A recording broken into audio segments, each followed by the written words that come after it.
Okay, this shout out is to Gigi and to Zach and to Becca and to Rowan and all of you who enjoy Optional Friday. Sorry we forgot to record at the beginning. There's the outline of the problem.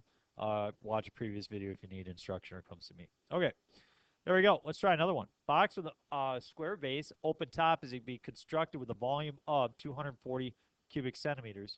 What dimension should the box have in order to minimize the amount of material needed? Oh my gosh.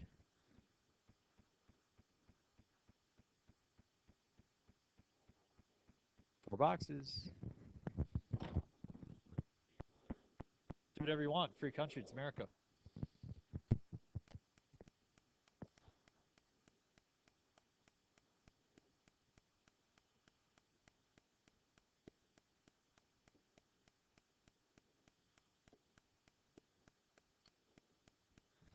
Thank you. You take a class at college to learn how to draw three-dimensional shapes.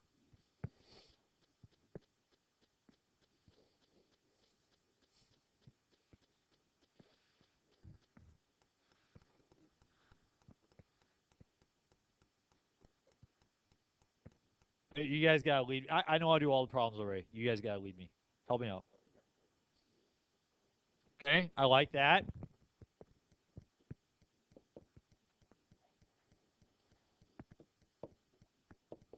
Okay, length times width times height. Okay, volume is equal to 240. Oh, two sides are the same. So should we call them, what do you want to call them? So X, and H. So 240 is X squared H. Can I interject? You guys have done an excellent job so far. I would encourage you that if you want to try to start down a slightly stronger path and road, you are going to use this. But is our goal to maximize the volume? Is our goal to minimize the volume? No, our goal is to minimize the amount. And so that's really what we need an equation for, is the amount of material. We need an equation for the amount of material. Surface area of an open top box. So the amount of material is equal to, how much do we use for the bottom? X squared. How much do we use for one of the sides? XH. How many sides do we have? 4XH. So you did a great job coming up with 240 is X squared times H. That's exactly something that you're going to need. But this is the one that drives the problem. Do you see it?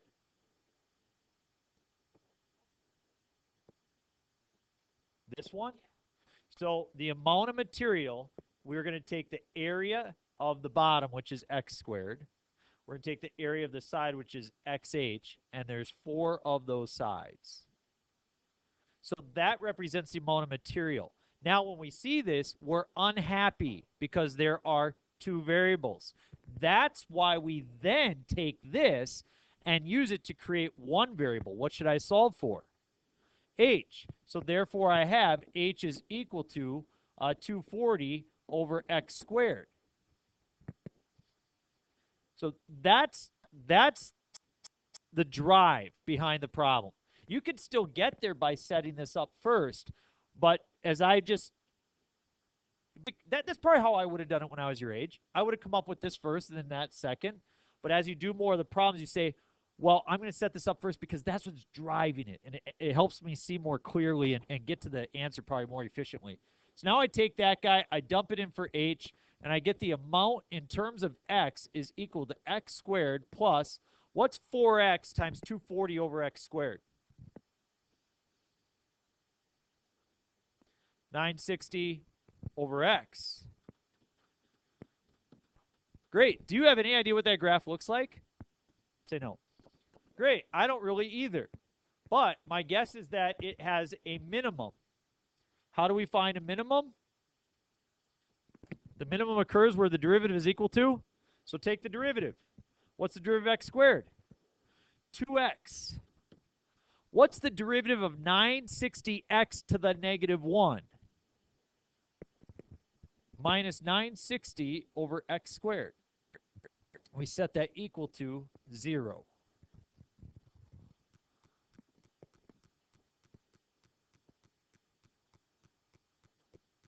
Couple ways to solve for this. You could add the 960 over x squared over to the other side, or I've kind of changed my approach over the years. I'm actually just going to find common denominators. Common denominator would be x squared. So I'd have 2x cubed minus 960 over x cubed is equal to 0. Well, x squared, excuse me. So what that tells me is when x is 0, it's undefined, okay? So I can't plug in 0, but I can solve where the top is equal to 0. How would I do that?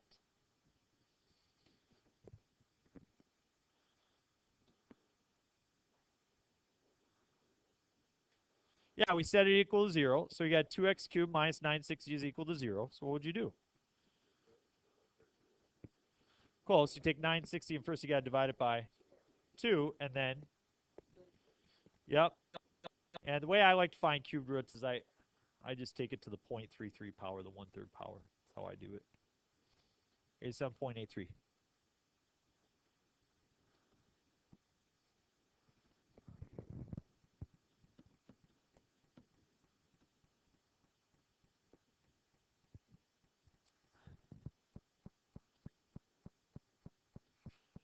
So dimension should be 7.83 by 7.83 by, what do I plug it in, dy, in order to get h?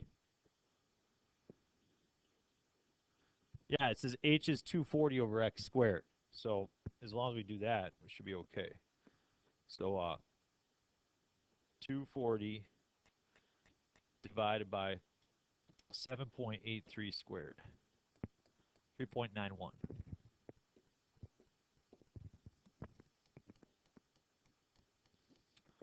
If I multiply all those dimensions together, what should I come up with? I should come up with 240. Yeah. Sure. I'm running out of room there. Not very professional. You guys should ask for your money back. All right. Yeah. That's a great way to look at it. All right. Kaylee's giving me the look like, Mr. Gantz, these problems are too easy. Please give us something more challenging. And I appreciate that, Kaylee, because you're on the ball today and you want something that's really going to inspire you. So, love this problem right here.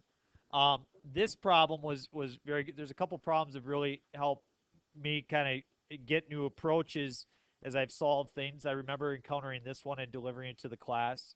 First time I delivered this to the class showed a little bit of revolt. They said, there's no way that we could ever do that. And I got angry, and I said, well, it's on your test. Take that. And they're like, no way, you can't. I said, step up to the plate or go home. And I walked out of class. Maybe I didn't actually walk out of class, but I just stopped talking to them for a while because I was amazed that I was sitting with the brightest students in the entire school district, and people were telling me what they couldn't do. There just seems something wrong with that. You can do that. We're going to show you how.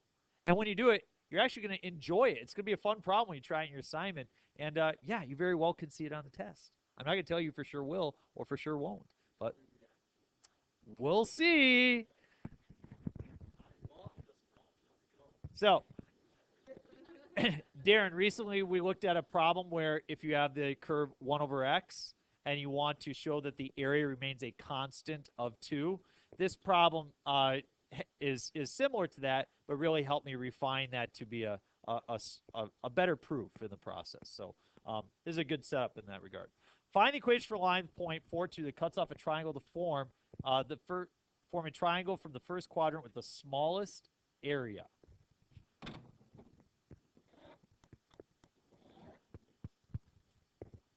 It is so awesome.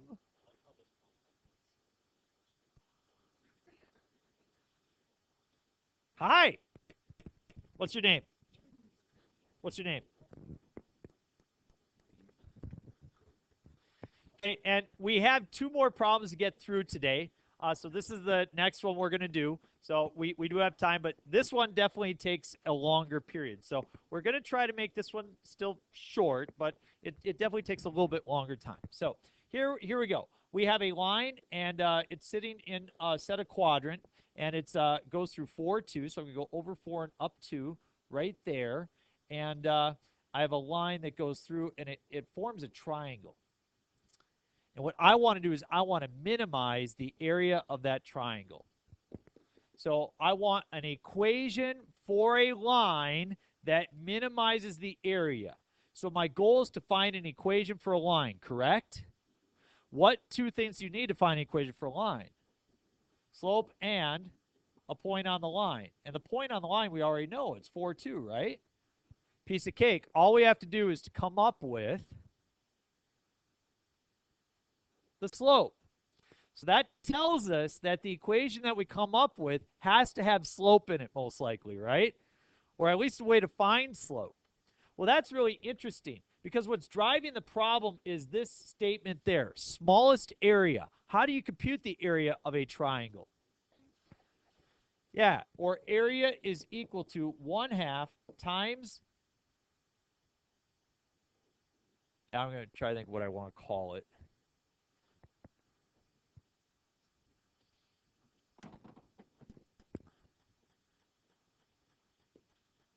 Would you agree that this represents the base? What would you like to call this point? I don't care what you call it. You call it whatever you want. B? P. All right, we'll call it P. So P would be the length of the base times, what do you want to call this point here? F? You just chose P. Why not choose Q?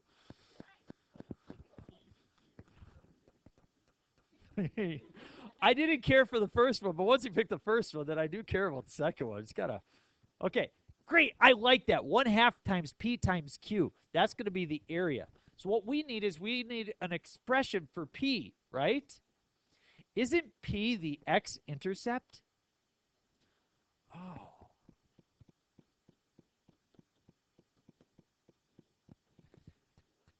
P is the x-intercept. No, P dash x-intercept. P is the x-intercept. I need to write something intelligent about that. And I'm going to use y minus y1 is equal to m times x minus x1 to write an equation for the x-intercept. Anybody know why I'm choosing to use that? There's two reasons. What is the x? The y is 0. Good. I'm choosing because I know the y is 0. Why else am I choosing to use that? Because I'm trying to come up with slope, and that has slope in it. Do you see that? How I've made that choice?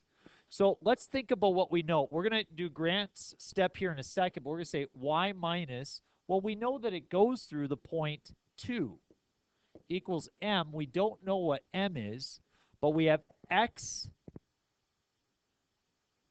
minus 4. Now, let's do what Grant said, okay? Grant said that we know this location right here. We know that the x value is p and the y value is 0. Everybody agreed? So I'll plug in p for x. I'll plug in 0 for y. So therefore, I get -2 equals m times p minus 4.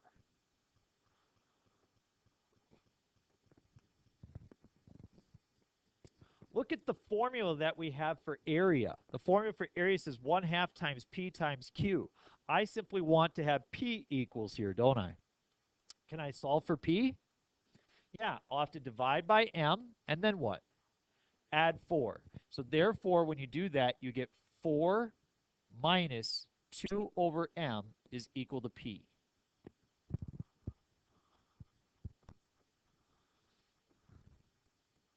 See that?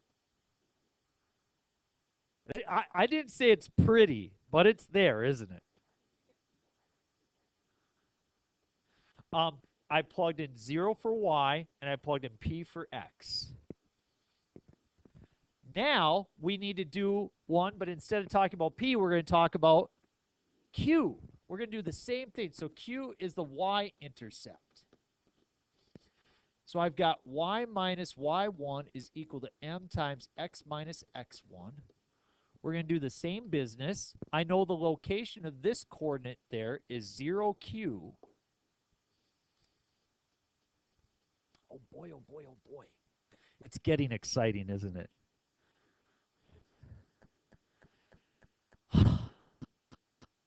Well, I know it passes through 2, 4, so I have y minus 2 is equal to m times x minus 4. Now what can I plug in? So I have q minus 2 is equal to m times negative 4. Well, how would I solve for that? I would add 2 to both sides, and I would get q is equal to 2 minus 4m.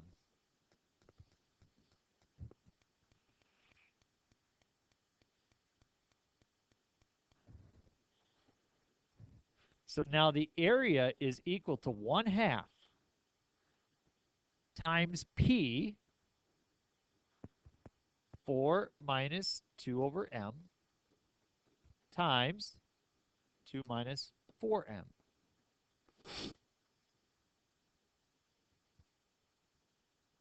Should we just multiply it all out? So area equals 1/2 times 4 times 2, 8. 4 times negative 4m is negative 16m. Negative 2 over m times 2 is negative 4 over m. And then negative 2 over m times negative 4 over, negative 2 over m times negative 4m plus 8. So we get area is 1/2 times 16 minus 16m minus 4 over m. Can we multiply the 1/2 through? So area is 8 minus 8m minus 2 over m. Woo! Wasn't that cool? We have a formula. Remember what we set out to do from the beginning. We said we want a formula that involves slope. Do we have one that involves slope? It's staring you right there. Isn't that cool how it happened? What's our goal? Our goal is to do what? Minimize. The minimum happens when the derivative is 0. So let's take the derivative of that instead of equal to 0. What's the derivative of 8? 0. What's the derivative of negative 8m?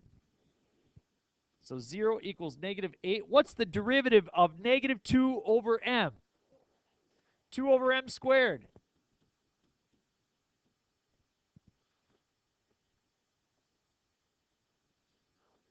Couple ways to solve this. You could subtract or add the 8 and cross multiply, or my new way that I like to try to think sometimes is to find common denominators.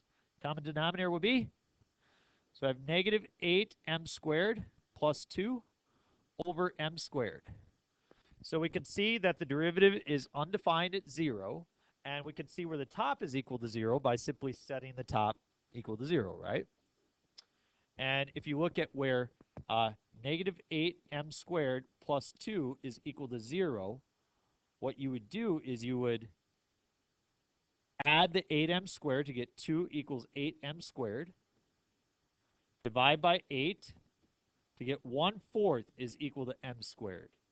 And then you would take the square root. And what do you get?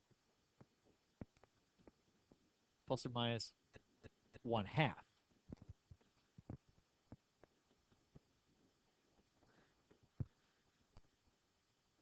So is it positive slope or is it negative slope? It's negative, isn't it?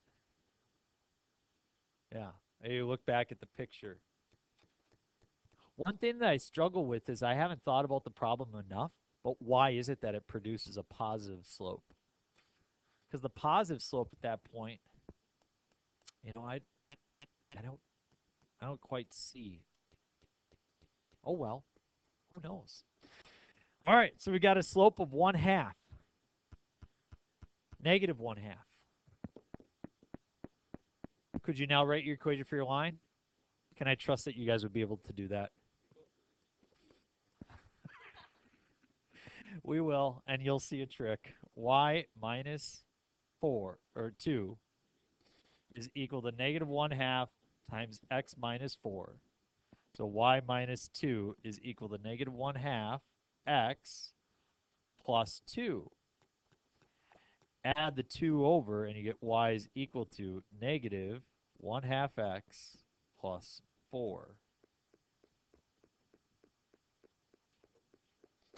Now, the trick is this. Isn't it interesting that your ratio came out to be 1/2? And isn't it interesting that 4 came up as your y-intercept? Maybe it is coincidence, or maybe you'll notice something when you do your homework problem. Who knows? Suspense is killing you. Good work, folks. We need to do one more. Let us get back at it. We don't care. All right. A piece of tin, 24 centimeters wide, is used to create a gutter with a base of 10, where the sides are 7 and 7. Sides are going to be folded up at the same angle. What angle should the sides be folded in order to maximize the amount of water the gutter can hold? Isn't that an awesome problem? You guys have to think about how gutters work. Here we go. Start by modeling the problem.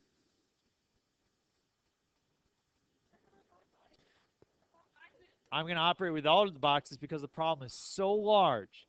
But I'm going to keep the boxes in my brain to kind of see where I'm going. So I'm modeling it right here. This is my first step. I'm modeling, okay? What is this length right here? 7. What's this length? 10. What's this length? 7, for a total of 24. Awesome. What shape does it make? Trapezoid. So we need to maximize the area of a trapezoid. What is the area of a trapezoid? Oh, looks like this would be box 2. Area of a trapezoid is? Very good. 1/2 times the height times the sum of the bases. I hope you guys appreciate that. Have we used that before in this class? Notice when we do related rates and stuff like that, like I try to set you up for things that you will use and will help you along the way. And what's really makes me feel really good is so many of these pieces that we've done for word problems, I have seen these pieces show up in the AP exam. Now, this problem, no, this is above and beyond, but it's just so cool I can't leave it alone, okay? So, here we go. Oh my goodness. If I had to take the derivative of that, I would be in trouble because 2 things. Number 1, product rule, which I hate. Second of all, I don't need to know H or B. I need to know an angle, don't I? So I better come up with theta here somehow, huh?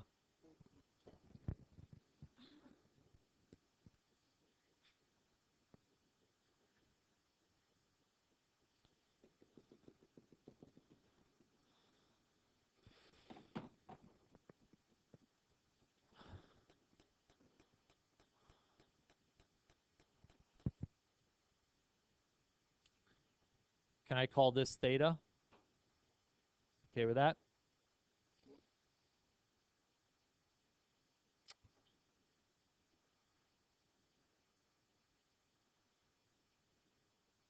What's this length right here? 10. Can I call this x and this y? So then this would be x and this would be y. I need to insert theta somewhere. Sounds like we need something trigonometric. Somebody, please, you can do this. Give me an equation that relates these 3. Cosine of theta is equal to x over 7. Excellent. So here's what Chris is saying right now. He recognizes that we have the adjacent side and the hypotenuse. So therefore, we use cosine of theta is equal to the adjacent divided by the hypotenuse.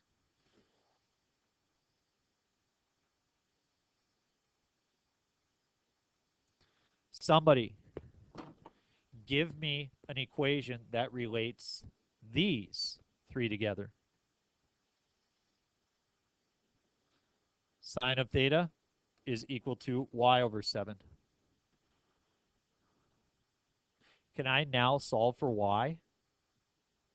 What is y equal to? 7 sine of theta. I just multiply both sides by 7. Y is 7 sine of theta. What is x? 7 cosine of theta.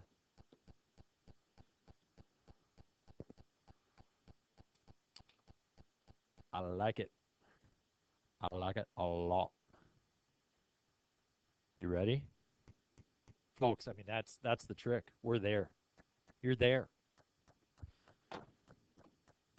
Area equals 1/2. There's a question. Question? No. Height. What's the height of this guy? 7 cosine.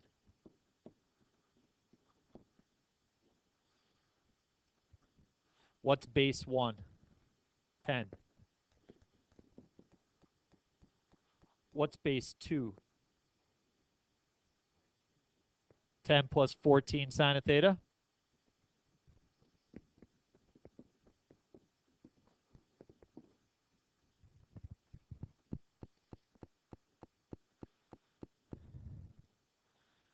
We got an equation with an angle. Yes. Area is equal to 1/2 times 7 cosine of theta times 10 plus 10 is 20 plus 14 sine of theta. I hate the 1/2. Anybody else hate the 1/2? Let's distribute it to the 20 and the 14. So area is 7 cosine of theta times 10 plus 7 sine of theta. People happier with that?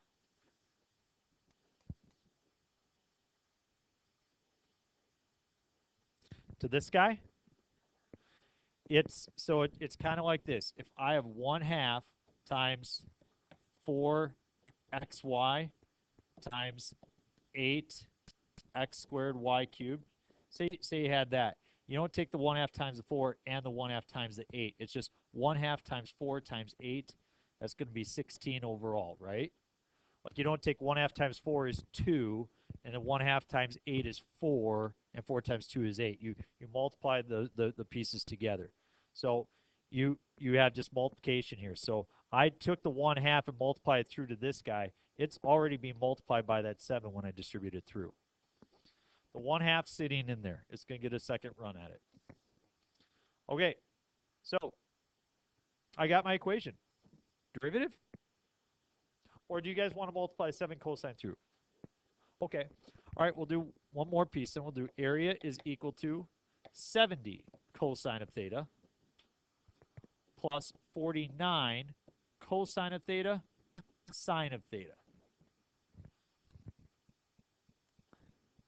So you tell me. We came up with the formula. Now we're at the third box. The third box says we came up with the formula. What do we have to do that formula? Take the derivative and set it equal to 0. Well, how do I take the derivative of this bad boy? A prime is equal to, what's the derivative of 70 cosine of theta? Negative 70 sine of theta. How do I take the derivative of 49 cosine of theta sine of theta? Product rule. No way around it. What's the derivative of 49 cosine of theta? Negative 49 sine of theta times sine of theta would be sine squared. Plus, what's the derivative of sine of theta? So I get plus 49 cosine squared of theta.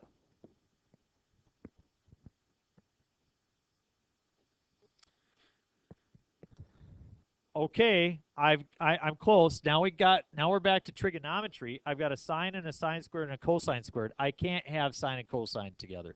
I gotta get rid of one. Anybody know how I can get rid of cosine squared?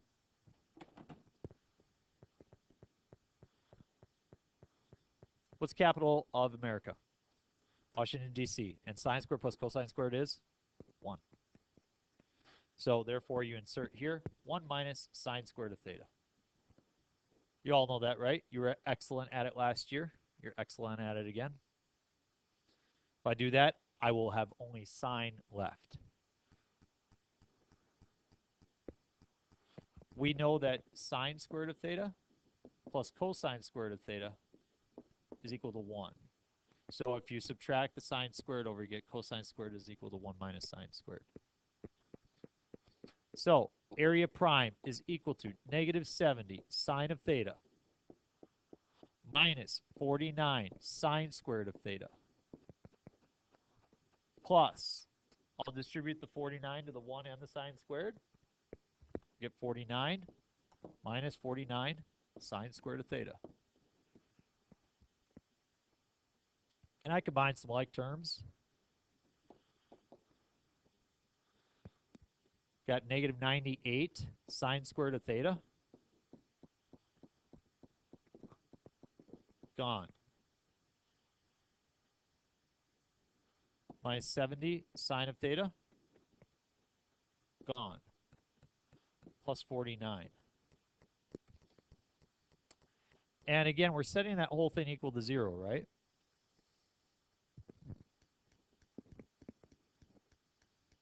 How in the heck do we solve that?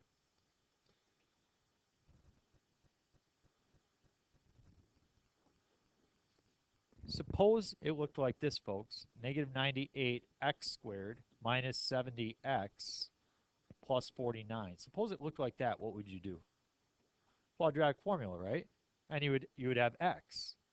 Let's do the same thing. We'll do quadratic formula, except we'll have sine of theta, right? If we did this, we would have x equals. We're going to do quadratic formula here. We'll have sine of theta equals. So make quadratic formula. Pop it in. Negative 98, negative 70, 49. See what you get.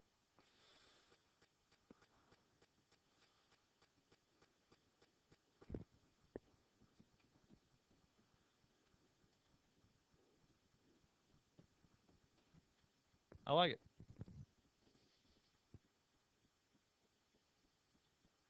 Can somebody tell me, is sine of theta ever equal to negative 1.15? Why? Sine has to be between 1 and negative 1. So do you agree that this one is off the charts? So then what we need is sine of theta is equal to, sine can never be above 1 or below negative 1. It's always between those two. So now I'm left with 0.435. Well, where is sine positive? First quadrant and second quadrant.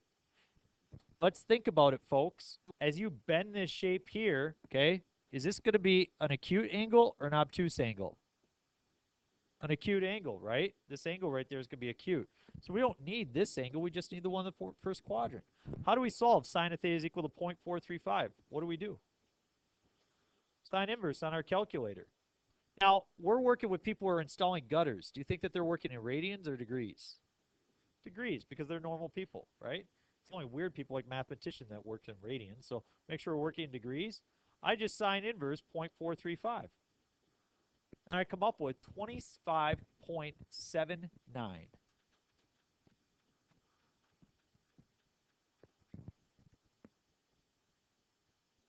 Sweet.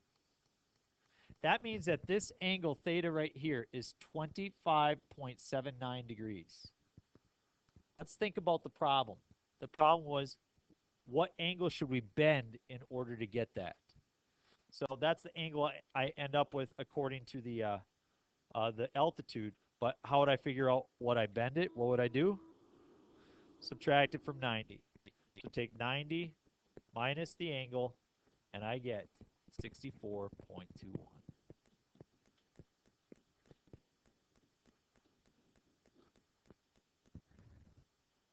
We'll maximize the amount of water the gutter can hold. Folks, if you got a little lost somewhere on the way, don't feel bad. That's not an easy problem, but it's not an easy class. If you have to rewatch it or look through your notes, so be it. Your assignment, you have 4 pages to your assignment. Is that correct?